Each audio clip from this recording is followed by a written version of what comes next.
August 10th, 1680, a Pueblo runner unravels a knotted rope. 10,000 natives rise, churches burn, priests flee.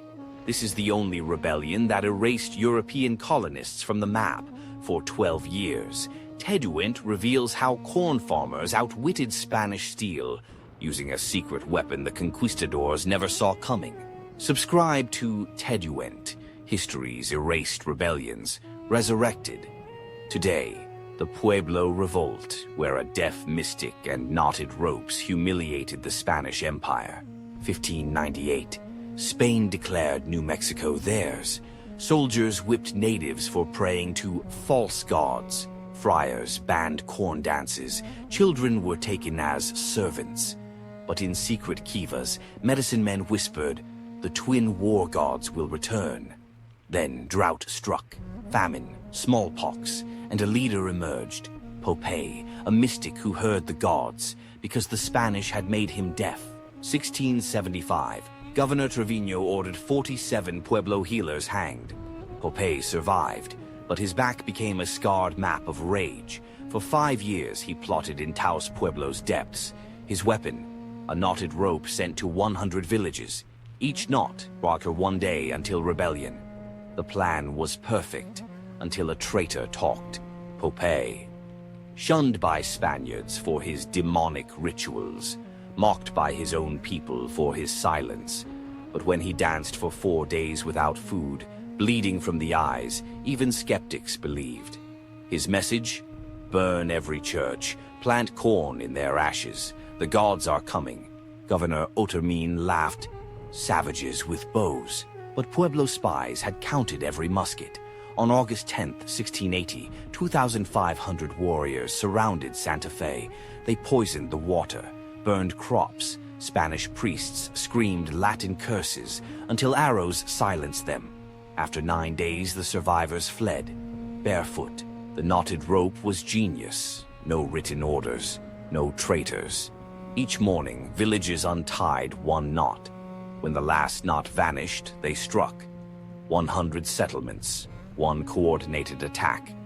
Meanwhile, Spanish couriers rode into ambushes.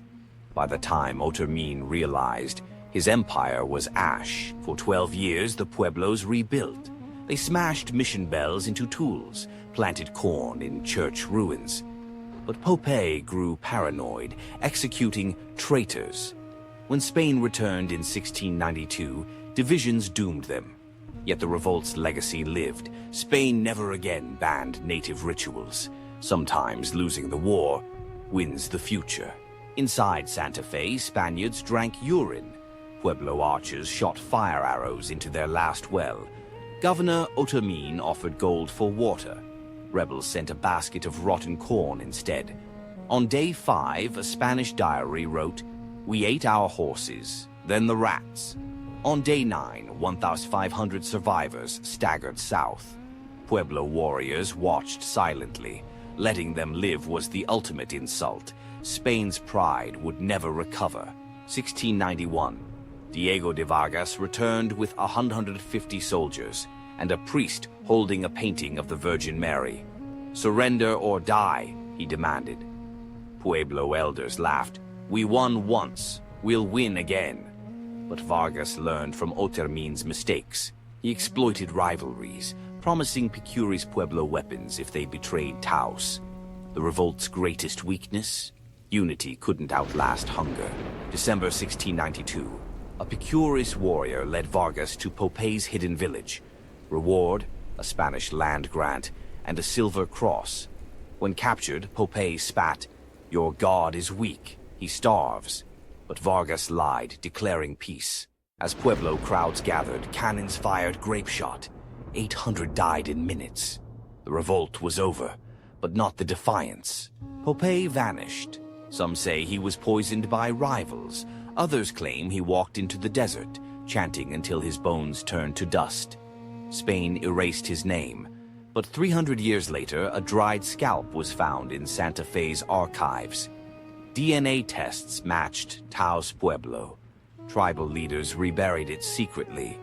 "His spirit finally rests," they said.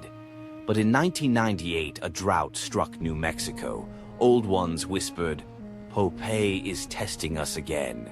Spain reclaimed New Mexico, but never stamped out Pueblo faith. Families hid Kachina dolls in Bible boxes. Children learned old dances as games. In 1910, a Zuni elder told anthropologists, "We let them think we converted, but our gods never left." The revolt's real triumph? For 12 years, they proved colonization wasn't inevitable.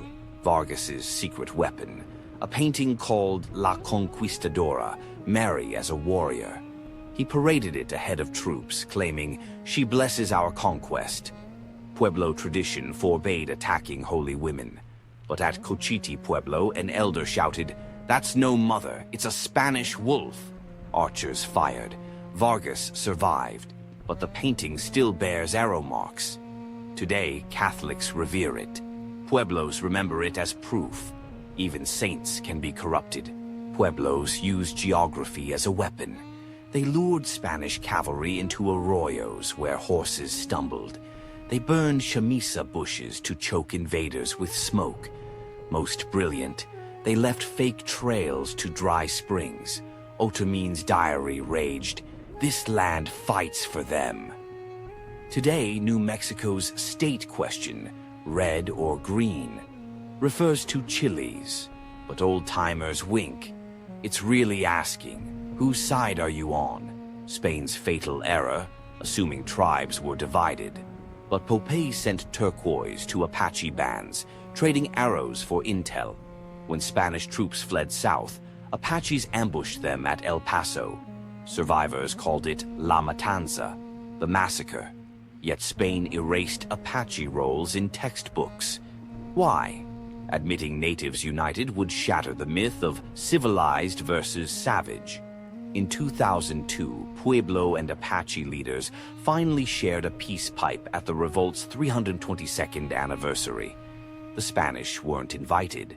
2017, DNA tests shocked historians. 38% of New Mexicans carry Pueblo ancestry, including families who swore they were pure Spanish. How? After the revolt, many mestizos hid indigenous roots to avoid persecution. But genes don't lie. One man laughed. "My abuela always said we were Catholic, but she buried our placenta under a corn stalk." 1980s, Pueblo activists used the 1680 revolt as evidence in land lawsuits. "You honored Spain's deeds," they argued. "Why not ours?" Courts granted 50,000 acres back.